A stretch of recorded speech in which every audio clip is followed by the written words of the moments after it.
For 31 years I sold postcards outside that gate. Rain, son, the years the tourists came in floods and the years they didn't come at all. I knew the railings by heart. I knew which stone the pigeons liked. I knew the exact second the guard would turn at the top of the hour, because I'd heard those boots more times than I'd heard my own front door. And in 31 years, I saw the Queen of Highmark stopped exactly once.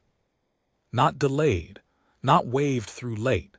Stopped, made to stand and wait at her own gate in front of 200 strangers by a boy in a gray coat who was young enough to be her grandson. People ask me about the bomb. They always ask about the bomb first. And yes, I'll get to it, I promise you I will, because that's the part nobody believes until I tell them I was close enough to feel the heat of it. But that's not the part I think about at night. The part I think about is the waiting, the quiet of it, the way a whole crowd went silent at once, the way you do in a church when you've walked in late and everyone's already praying. Let me start where it started, a Tuesday, cold for May. You have to understand what mornings were like there, before any of this. Wrenholt Palace sits at the top of the city like it grew out of the hill instead of being built on it. Gray stone, gone almost black in places from the old coal years. A long iron fence, gold tips on the railings, though half the gold had worn off where the children gripped them to climb up and see. The gate I worked by was the Queen's Gate, smaller than the main one. Most tourists didn't even know it was there. They'd all crowd up at the great front arch for the changing of the guard, packed shoulder to shoulder with their cameras held up over their heads, and I'd be off to the side with my little folding table and my spinning rack of postcards, and a thermos that had stopped keeping anything warm sometime back in the spring. That morning the wind came off the river. You could smell it. River and diesel and somebody's cigarette, and underneath it all the green smell of the park behind us, because the chestnuts were finally out. I remember a German family stopped at my table. The mother bought 4 postcards of the palace at sunset and one of the old Dowager Queen Eleonore, the mother of the king, the one they called the Winter Queen because she never smiled in a single photograph in 50 years. That postcard always sold. People are funny like that. They'll pay good money for a face that looks like it never wanted them there. Is she still alive? The woman asked me in careful English. Just barely, love, I said. Up in the north wing, hasn't been seen out in 2 years. The woman nodded like that was the saddest thing she'd ever heard, and her little boy was already pulling her sleeve toward the guards. I didn't think about Queen Eleonore again that morning. Why would I? She was a ghost by then, a face on a postcard. But she's the reason for all of it, the old woman in the north wing. She's the whole reason the Queen had to wait. I just didn't know it yet. The guards came on at 10 to the hour. They always did. There were 4 of them at the Queen's Gate that day. Gray coats, not the red and gold the tourists loved. That was the ceremonial regiment up at the front arch. The Queen's Gate had the working guard, the real ones. Plain gray wool, tall black caps and faces like they'd been carved out of the same stone as the palace and told never to come back to life. You learned their type after 30 years. You couldn't tell them apart at first, that was the whole point, but if you watched long enough you started to see them as people. The way one stood with his weight a little to the left. The way another had a scar through his eyebrow. The way they breathed when it got hot under all that wool. And there was a new one that spring, a young one. I've been watching him for about 3 weeks. You couldn't help it. He was tall, too thin for the coat, like a boy still growing into a man's frame, and he held himself so straight it almost hurt to look at, trying too hard. The old hands always slouch a hair, not out of laziness but out of knowing exactly how much stillness costs and spending it carefully. The new ones spend it all at once. They stand like the whole crown is balanced on the top of their cap. I didn't know his name yet. Later I'd learn it. Aldis, Corporal Thom Aldis. 22 years old, 3 months at the Queen's Gate, a face that hadn't decided whether it wanted to be hard or kind, so it tried to be both and managed neither. That morning he was on the inner post. the one closest to the gate itself, the post where, on most days, absolutely nothing happens. He couldn't have known, none of us could. About 9:30, something was wrong with the schedule. I knew it before anybody official did because I knew that gate better than the people who ran it. The Queen's car didn't come at 9:30. The Queen Marisse, the King's wife, the one the whole country had spent 20 years slowly, grudgingly learning to love, she came and went by the side road, the one behind the palace, away from the crowds. She didn't use the Queen's gate. Nobody used the Queen's gate by car. It was a walking gate, a ceremonial gate, a photograph gate. So when I heard the engine, that low, expensive engine, the kind that doesn't rattle, and I saw the black car come slow up the rise toward us, I knew straight away something had gone sideways. The car was early, the car was on the wrong road, and the car was alone. No outriders, no second vehicle, just the one black car climbing toward a gate that wasn't ready for it. The German woman was still at my table. "Oh," she said, half a laugh, "is that?"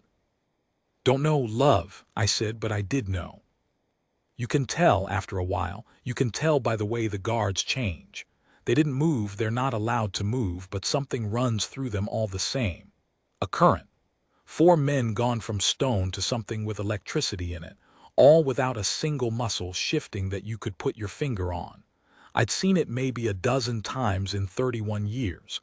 It meant somebody real was coming, somebody who mattered. The car stopped at the gate, and the gate stayed shut. I want you to picture this properly, because the cameras never caught it right. The Queen's gate doesn't open on its own. There's a man inside in the little stone box by the wall, and he gets the word down the line and he opens it. That's the system. The car arrives, the word comes, the gate opens, the car goes through. 10 seconds maybe. You'd never even notice it on a normal day. The car arrived, the word didn't come. And the gate, that great iron gate with the worn gold tips, stayed shut in front of the Queen of Highmark. For 5 seconds nobody understood, including me. I thought, somebody's asleep at the switch, somebody's about to lose their job. I almost felt sorry for whoever it was. Then the back window of the car came down. I'd seen the Queen before, lots of times from a distance, a wave, a glimpse of a hat, but I'd never seen her face this close. She was older than her postcards, softer. There were lines by her eyes that the official photographs always quietly smoothed away, and somehow they made her better, not worse. She looked like somebody's aunt, the good aunt, the one who slips you money at Christmas and tells you not to tell your mother. And she wasn't angry. That's what I remember most. A gate had just been shut in her face in front of a growing crowd, and the Queen of Highmark was not angry. She looked at young Aldis, the boy on the inner post, the one closest to the gate. And he looked back at her. And he did not open it. Now, here's where I have to slow down, because here's where the whole thing turned. You don't look at the Queen. That's the first rule they beat into them. The guard looks through you, past you, over you, never at you. The whole magic of those men is that they make themselves into furniture, beautiful, terrifying furniture. A guard meeting your eye is like a statue turning its head. It's not supposed to be possible. Young Aldis met the Queen's eye. And then, God, I'll never forget it, the boy spoke. Guards don't speak. Not at that gate. Not to her. There were stories going back years of guards who'd been on that post for a decade and never once made a sound that wasn't a boot or a rifle. And this boy, 3 months in, 22 years old, opened his mouth in front of the Queen and the crowd and said something. I was too far to hear it. I've cursed that distance every day since. 20 feet of cobbles and a German family between us, and I missed the words by 20 feet. But I saw her face change when he said it. Not anger, not still. Something else moved across the Queen's face, surprise first, then something that looked almost like recognition. Like he'd said a word she hadn't heard in a very long time. Like a name from a long way back. And the Queen of Highmark sat back in her seat, and she folded her hands in her lap, and she waited. The crowd didn't know what they were looking at. How could they? The tourists at the front arch started drifting over, the way crowds do when they sense the real show is somewhere else. The German boy had his camera up. Somebody behind me was narrating into a phone in a language I didn't know, breathless, excited. A guide with a little flag was hurrying her group along and pretending nothing was happening, which is exactly how you know something is.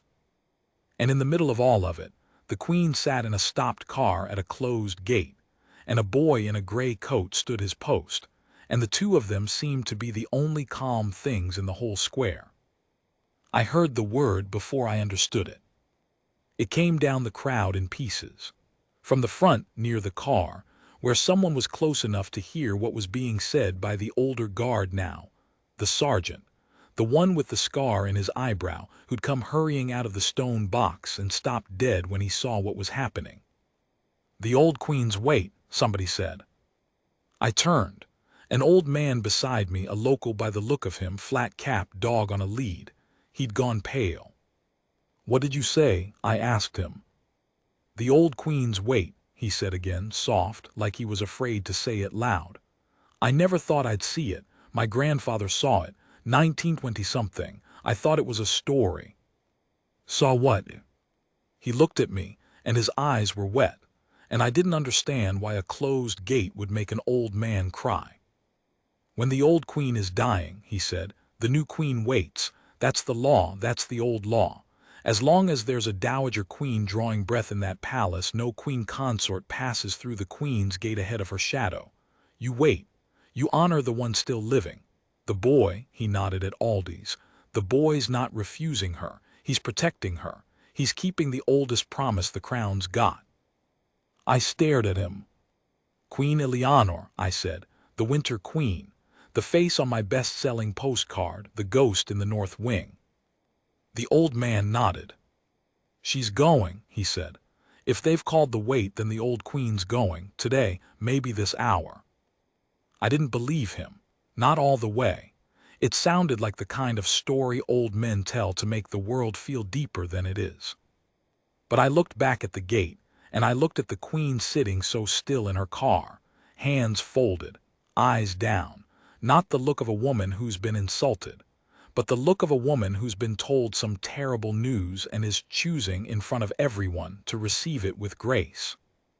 And I looked at young Aldis, the boy who'd spoken, standing his post in front of her with his jaw set and his eyes wet. Yes, I could see it now. The boy was crying too, standing perfectly still and crying. A single line of it down one cheek that he didn't dare wipe because his hands belonged to the crown and not to him. He knew. Somehow the boy knew first. They must have told the inner post first. The word must have come to him in his earpiece. The old Queen's wait, hold the gate. The Dowager is dying, and the boy had to stand there, alone, and refuse his Queen and tell her why and watch her understand. 3 months on the job, 22 years old, and the first real thing that ever happened to him was telling a Queen that another Queen was dying. I think about that boy more than I think about the bomb. I told you that already. Now you're starting to see why. The square had gone quiet by now. That church quiet I told you about. Even the pigeons, I swear it, even the pigeons had settled. 200 people, maybe more, and not one of them making a sound, because even the ones who didn't understand the words could feel the shape of what was happening. You don't need the language to know grief when you see it. It's the one thing we all read in the same alphabet. The Queen lifted her head. She looked at the boy Aldis and she said something to him, soft. I couldn't hear it, but I saw him answer. I saw his lips move just barely, just enough. And I saw the Queen of Highmark, sitting in a stopped car at a gate held shut against her, close her eyes for a moment and give the smallest nod you ever saw. Like a thank you. Like a thank you to the boy for doing the very thing that kept her standing outside. And then she did something nobody expected. She opened the car door herself. No footman moved fast enough. She opened it herself, and she stepped out onto the cobbles in front of the whole crowd, and she stood, the Queen of Highmark, on foot, outside her own gate, and she turned to face the palace, toward the north wing. toward the window, high up in gray, where an old woman who had never once smiled at her was taking her last breaths. And the Queen bowed her head. To wait, properly. Not in a car. On her feet in the cold, in the wind off the river, the way you wait for someone you love even when they never loved you back. I had to sit down on my little folding stool. My legs had gone. That was the moment I understood I wasn't watching a delay or a mix-up or somebody about to lose their job. I was watching the oldest thing that Crown had, older than the king, older than the wars, a promise about how the living honor the dying, dressed up in iron and gray wool and the silence of 200 strangers. And it was beautiful. For about 90 more seconds, it was the most beautiful thing I'd ever seen. And then, somewhere behind us, down toward the park and the river and the green smell of the chestnuts. The morning came apart. You think you know what an explosion sounds like. You don't, not until it's close. On the films it's a big round boom, a thing you can almost hum. In real life it isn't a sound at all, not at first. It's a punch. It goes through you before your ears catch up. I felt it in my chest and my teeth and the soles of my feet through the cobbles all at the same instant, and then, half a heartbeat later, like the world remembering its manners, the noise arrived. Flat. Enormous. A door slammed by a giant. And then the quiet again. But a different quiet. A ringing, wrong, deafened quiet with the whole square holding its breath at the bottom of it.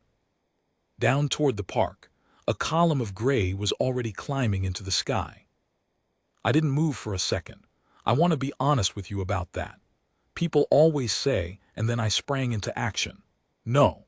I sat there on my little folding stool with my postcard still spinning slightly in the wind, and I did absolutely nothing, because my whole body had decided without asking me that if I stayed very still the bad thing wouldn't be real. It was the German boy who broke it. He started screaming for his mother. And that sound, a child screaming, that's the one that turns a frozen crowd into a stampede. It went off like a struck match. 200 people who'd been standing in church silence 1 second were running the next, all of them, all directions at once, no sense to it. A woman went down beside my table, and I grabbed her arm without thinking and hauled her back up, and she was gone again before I could even see her face. My postcard rack went over. 31 years of careful stacking, gone across the cobbles, the Winter Queen's face skidding away under running feet, and I remember thinking, of all the stupid things to think, she'd hate that. She'd hate being trodden on. The smell reached us next, not the river anymore. Something burnt and chemical and wrong, riding the wind up from the park, and under it, I'll never get this out of my nose as long as I live, under it something almost sweet. I didn't know then what makes that smell. I know now. I wish I didn't. People were shouting words in every language there is. And somewhere in all of it, a single thought was going round the crowd faster than the smoke. The Queen is out of the car, the Queen is on foot. I got up. Finally. My knees did what knees do, and I got up and I turned toward the gate, because some old animal part of me needed to know what had happened to the still point, to her, to the boy, to the only calm thing in the square. And here is the thing I have told 100 people, and not one of them believes me until they see my face when I say it. The guards had not moved. The bomb had gone off 400 yards away. 200 people were running and screaming and falling. The sky had a gray column in it, and the 4 men in gray coats at the Queen's gate stood exactly where they had been standing 1 minute before. Not a flinch, not a turned head. 4 statues in a world that had come off its hinges. I have thought about it for years, and I still can't fully tell you how. I can tell you the why, because they told me the why later in the pub. The old sergeant with the scar, he said, "Son, the whole point of us is that we're the thing that doesn't run. The day the guard runs, there's nothing left for anyone else to stand near. But the how, the animal how, the not flinching when your body is screaming flinch, that I'll never understand. I've decided I'm not meant to." 3 of them held, stone. But the boy. The boy had a problem the other three didn't have. Because the queen was standing 6 feet in front of him, on open cobbles, with her head still bowed toward the north wing, and she hadn't moved either. She hadn't moved. That's the part that closed my throat. The crowd was a flood and the sky was burning, and the Queen of Highmark was standing exactly where she'd placed herself, head bowed, waiting, because the old queen's weight was still in force, and a queen does not break the weight for her own safety. That's what it meant. That's what the old man with the dog had been trying to tell me. You wait. You honor the one still living. The weight doesn't care about bombs. The weight is older than bombs. So she stood there, bowed, exposed, the most important woman in the kingdom, alone in an open square, choosing the oldest promise over her own life, because nobody had told her she was allowed to stop. And 6 feet away, young Corporal Thom Aldis stood his post and watched his queen refuse to save herself. I saw the war in him, 20 feet away, and I could see it cross his face like weather. Hold the post. That's everything he is, everything they made him, 3 months of it beaten into his bones. Or break it. Break the one rule that makes him what he is, in order to do the one thing a human being is supposed to do. The other three couldn't help. They were ceremonial, posted, fixed, and breaking formation in a panic is exactly how you turn a crowd's fear into a riot. And somewhere in his training the boy would have known that too. If a guard bolts, the crowd's last anchor is gone. 3 of them had to stay stone because of the crowd. Which meant it was him, only him. The newest, the youngest, the one who'd already broken one rule that morning by speaking. He was always going to be the one. I think the gate knew it before he did. He moved.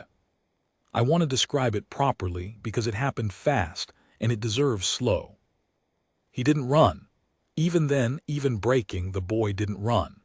He turned from his post in one clean motion, no panic in it, like a door swinging on a good hinge, and he crossed the 6 feet to the queen in 3 strides, and he did not grab her. He did not shove her. He did not lay a single rough hand on the Queen of Highmark. He stepped in front of her. That's all.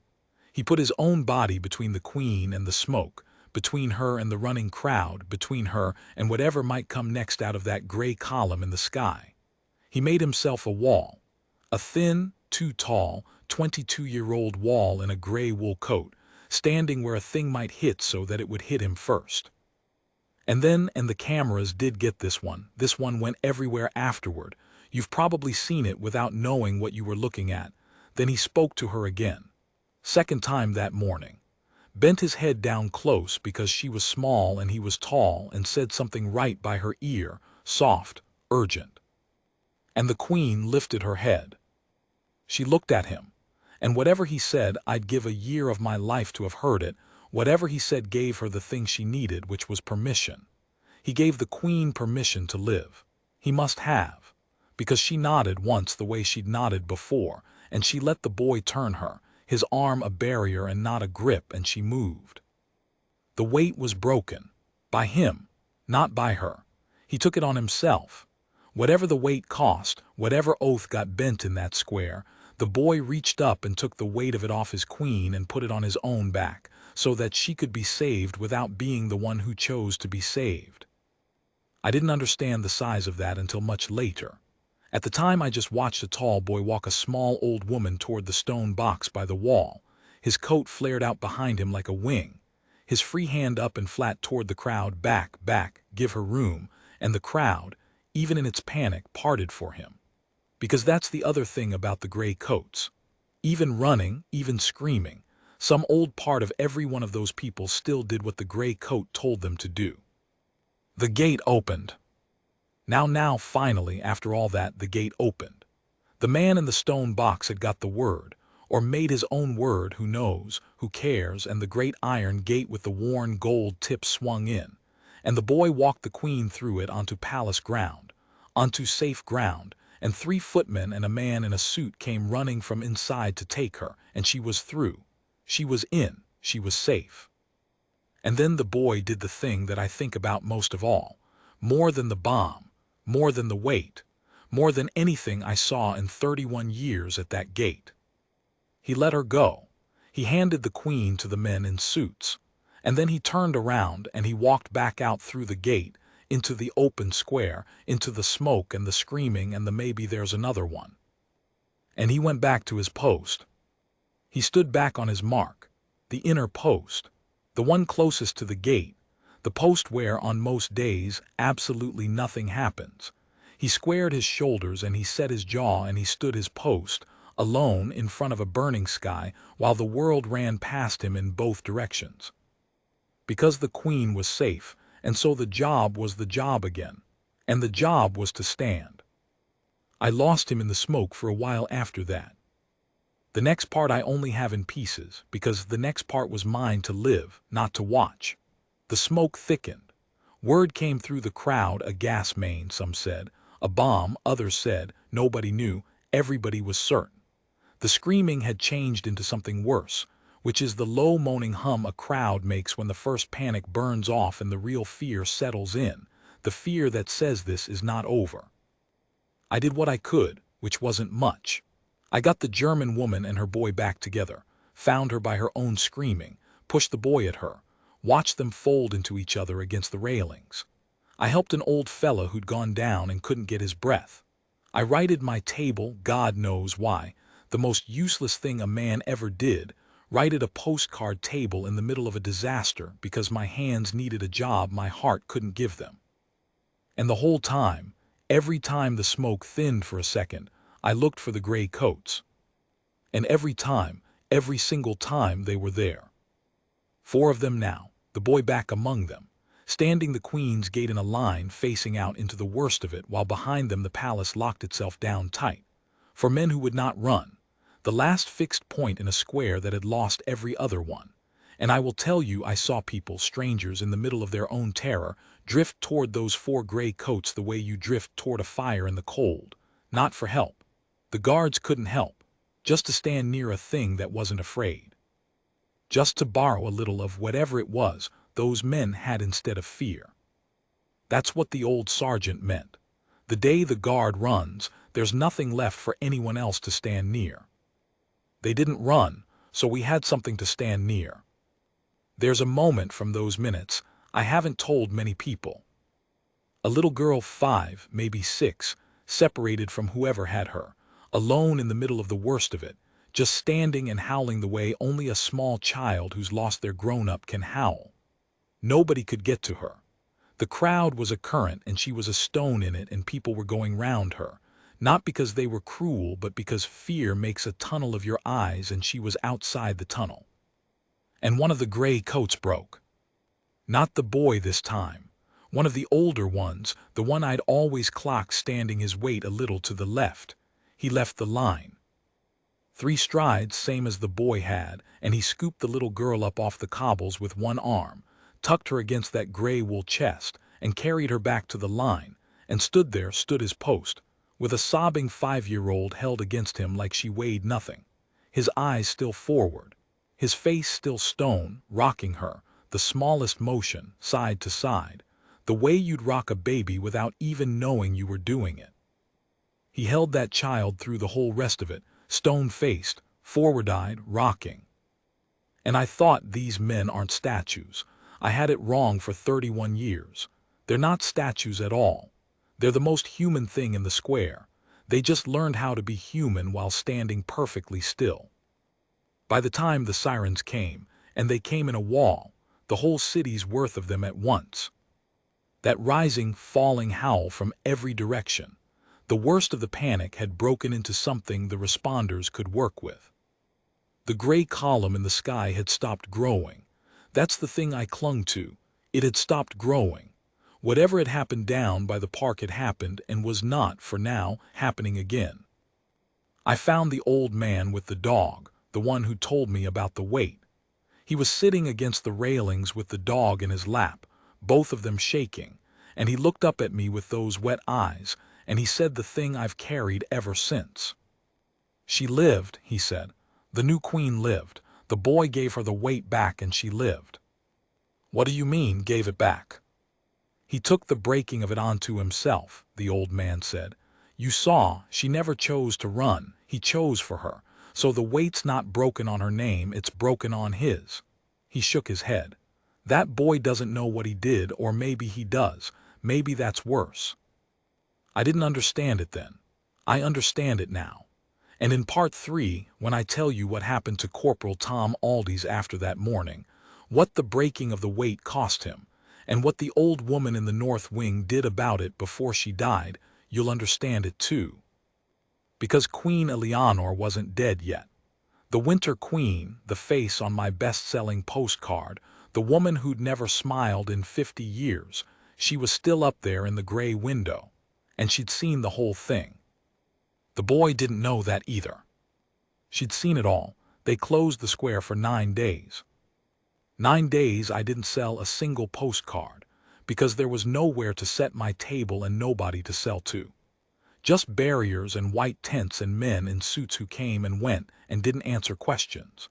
The gray column over the park became a story, and then a number, and then a list of names read out slow on the evening broadcast while the whole country sat still in its sitting rooms. I'm not going to give you those numbers. They're not mine to dress up for a story. I'll only say it was fewer than it should have been, by every account, and that more than one of the people who came home that night came home, because a line of men in gray coats gave the panic something to break against instead of breaking it on each other. The responders said it themselves later. A crowd with an anchor dies smaller than a crowd without one. But this isn't the story of the square. The square has its own stories, and braver men than me to tell them. This is the story of the boy, and what it cost him, and what the old woman did. So let me tell you about the weight. Here's the thing nobody outside the palace walls understood in those first days. Everybody saw the same clip, the tall boy stepping in front of the queen, walking her to the gate, his coat flared like a wing. The whole world saw it. They called him a hero. His face was on every front page by the second morning, the guard who shielded the queen. They didn't know his name yet, so they made one up. They called him the Wing of Wrenholt, and people left flowers at the barrier, and a song got written.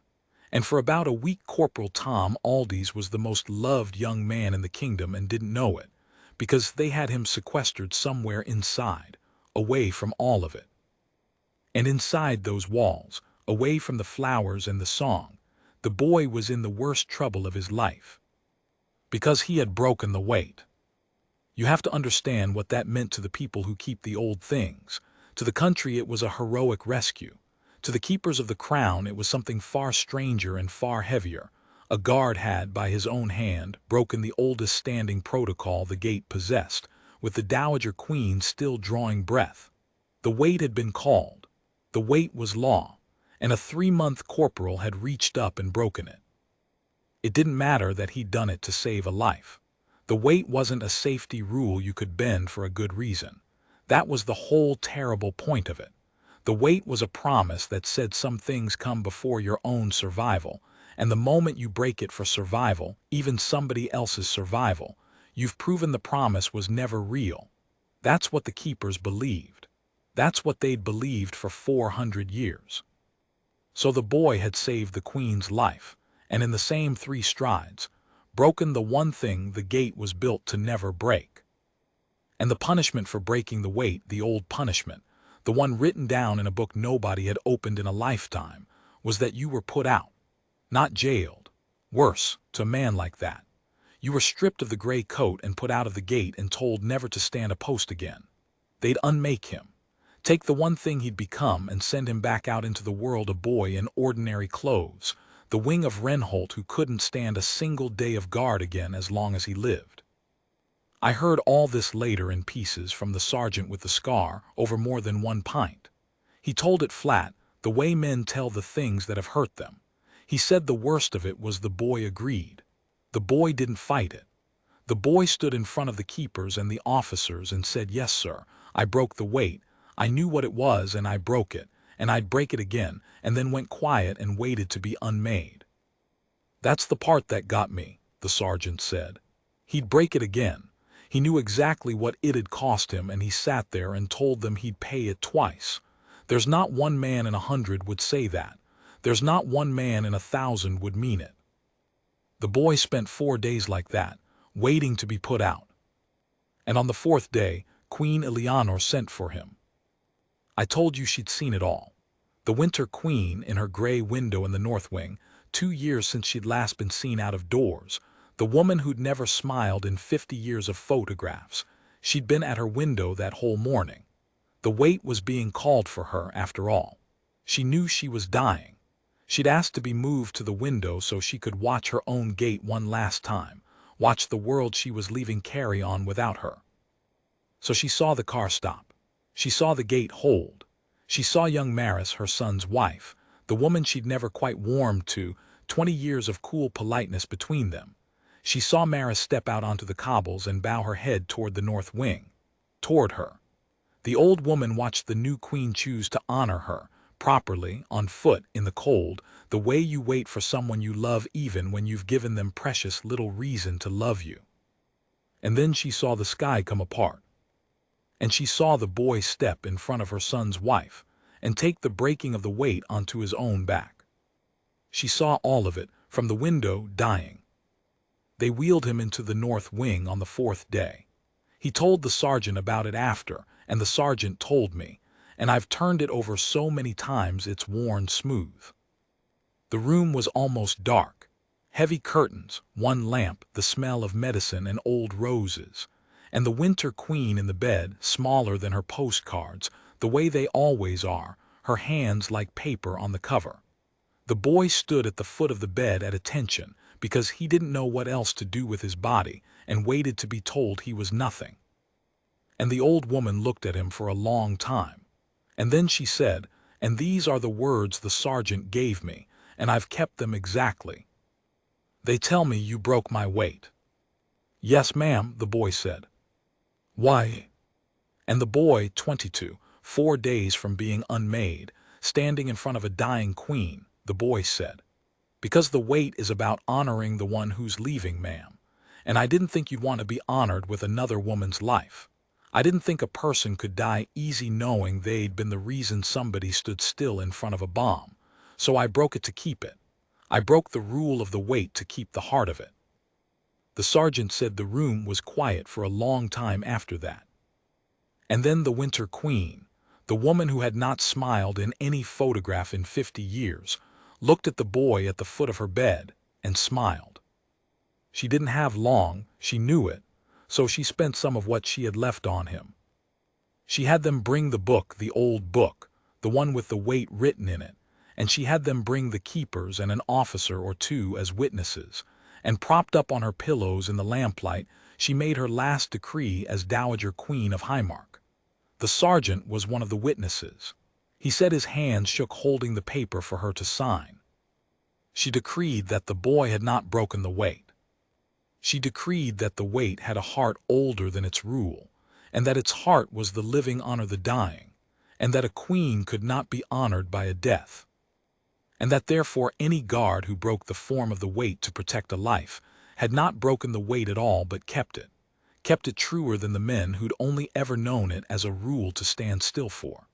She had it written into the book under the old law, in her own failing hand, so that no keeper could ever again unmake a guard for choosing a life over a form. And then, this is the part the sergeant could barely get out, she had one more thing put in the book. She decreed that the Queen's Gate would, from that day, keep a permanent inner post, the post closest to the gate, the one where, on most days, absolutely nothing happens, and she decreed that the man who held it would be chosen not for his record or his years but for one thing only, that he understood the difference between the rule of a thing and the heart of it. And she named the first man to hold it. She named the boy Corporal Thom Aldis, keeper of the inner post, Wrenholt Palace, hers, by her last decree, while she still had breath enough to give it. The Winter Queen died that night. Quiet, they said. Easy. The sergeant said the boy stood his post outside her window the whole of the next day without being ordered to, and nobody had the heart to tell him to stand down, and so they let him, and the gray window was dark behind him. And that was how the kingdom said goodbye to the old queen, with a boy she'd saved standing guard over the dark. I want to tell you it all came out neat after that. It mostly didn't. Life isn't a film, whatever I promised you at the start. The square reopened. I set my table back up on the 10th day and the postcards sold like they never had the Winter Queen most of all, because now people knew the story, or a version of it, the cleaned-up version that goes round, and they wanted her face. I sold out 3 times that first week. I kept one back, though. One of the old Eleonore postcards, the unsmiling one, the kind they don't print anymore. I've still got it. It's pinned over my kitchen sink. I look at it every morning while the kettle goes. The boy stayed at the gate. Years now. He's not a boy anymore. There's gray at his temples and the coat fits him properly at last, fills out across the shoulders the way it never did that first spring. He stands the inner post, her post, the keeper's post. And the new ones come on in their stiff, straight, too eager way, and he watches them the way the old sergeant once watched him, and you can see him sorting them, quiet, year on year. Which of these understands the difference between the rule of a thing and the heart of it? Which of these would break a form to keep a promise? He never speaks to the tourists, never breaks his face. He's stone, the proper stone now, the real kind, the kind that took him years to earn. But every year on the day the sky came apart over the park, he does one thing. He turns his head. Just once, just for a second. At the top of the hour on that one day, the keeper of the inner post turns his head and looks up at the north wing, at the gray window, the dark one, the one nobody's lit in years. And then he faces front again, and he stands his post, and the day goes on. I've watched him do it 8 times now. I'm the only one who knows to look for it. Everybody else just sees a guard, still as a statue, doing nothing at all. People still ask me about the bomb. They always ask about the bomb first, and I tell them what I saw, the punch of it, the gray column, the crowd coming apart, the 4 men who would not run. That's the story they came for, and it's a true one, and I give it to them straight. But it's never the part I mean. The part I mean is the waiting. The queen on her feet in the cold, head bowed, honoring an old woman who never loved her, because nobody had told her she was allowed to stop.